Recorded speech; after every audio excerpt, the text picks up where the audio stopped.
अस्सलाम वालेकुम। आज का हमारा टॉपिक है proteins. Proteins are complex nitrogen containing organic compounds which are polymers of amino acids and possess high molecular weight. बेटे ये जो हाई मॉलिक्यूलर वेट है ये एक बहुत इंपॉर्टेंट प्रॉपर्टी है प्रोटीन्स की। इनका मॉलिक्यूलर वेट ज़्यादा हो तो हम प्रोटीन्स कहते हैं, अगर कम हो तो हम इन्हें पॉलीपेप्टाइड कहते हैं। Amino acids present in the protein molecules remains linked to each other with the help of a special linkage known as peptide linkage. It is established by the condensation of an amino group and a carboxylic group with the elimination of water molecule as shown below. अब इसमें 2 molecules होते हैं amino acid के, उनको साथ साथ लिखते हैं।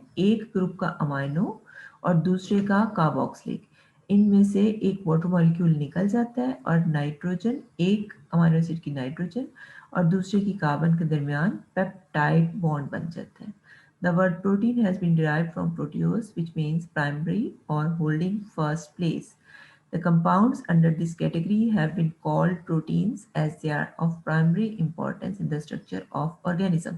हमारी बॉडी में अगर आप गौर करें, सर से लेकर पाँव तक ज़रा सोचिए कि कौन कौन से बॉडी पार्ट्स हैं या कौन कौन से पोर्शंस हैं, ये सेल्स और टिश्यूज हैं जिसमें प्रोटीन है और कौन से हैं जिसमें नहीं है। आपको बहुत कम ऐसे नजर आएंगे कि जिसमें प्रोटीन्स नहीं है। ये प्राइमरी इंपॉर्टेंस का बॉडी कॉन्स्टिट्यूएंट है। In addition to carbon, hydrogen and oxygen, proteins invariably contains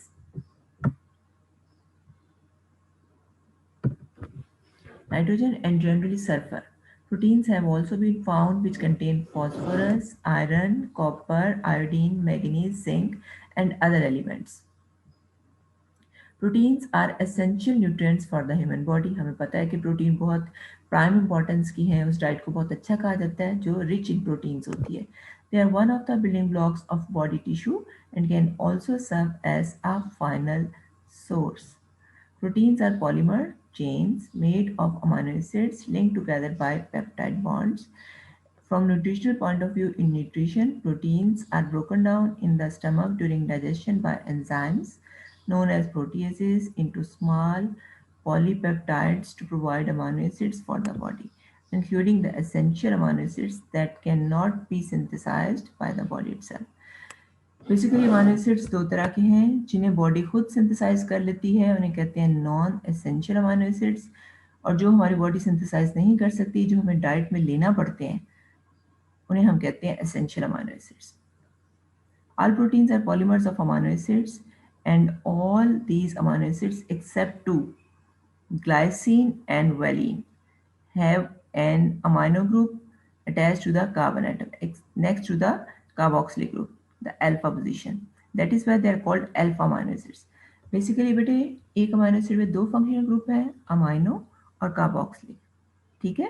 लेकिन हम इनकी नेमिंग एज एसिड्स कर रहे हैं, एज अमाइनो एसिड्स। एसिड की जो कार्बोक्सिलिक कार्बन है उससे पहली कार्बन अल्फा कार्बन के साथ अमाइनो ग्रुप अटैच होता है। That is why they are called alpha amino acids. General formula जो है यहाँ लिखा हुआ है। सेंटर में एक कार्बन है which is asymmetric because it is attached to 4 different groups.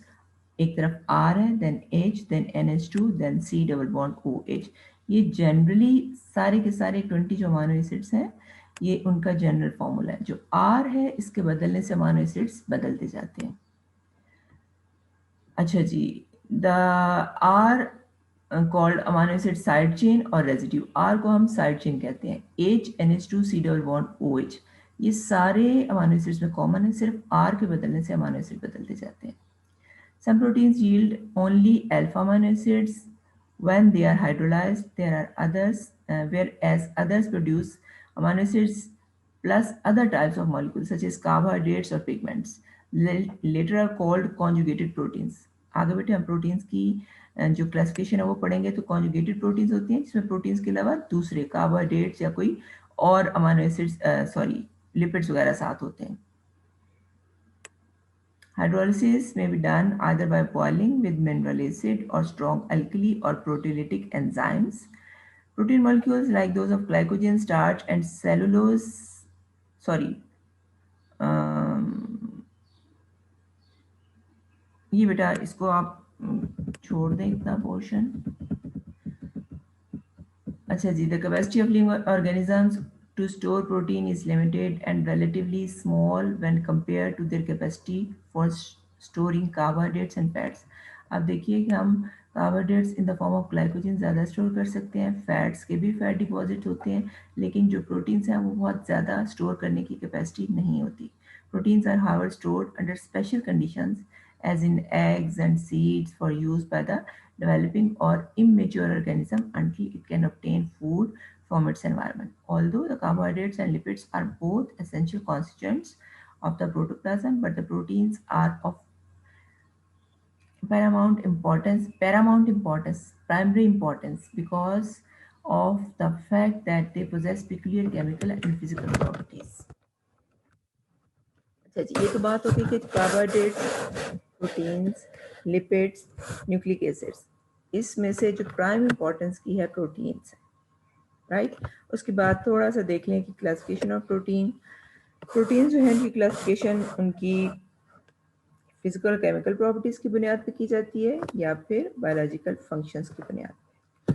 Chemical properties की बुनियाद पे मेन थ्री कैटेगरीज हैं। सिंपल प्रोटीन्स, सिंपल प्रोटीन्स वो वाली कि जिसमें प्रोटीन्स अमाइनो एसिड के अलावा और कुछ नहीं होता। कॉन्जुगेटेड प्रोटीन्स, जिसमें प्रोटीन्स के अलावा 7 कार्बोहाइड्रेट्स या लिपिड्स वगैरह भी हों, या जब हम उन्हें हाइड्रोलाइज करें तो प्रोटीन्स के अलावा 7 दूसरे मॉलिक्यूल्स भी हों। डिराइव्ड प्रोटीन्स जो कि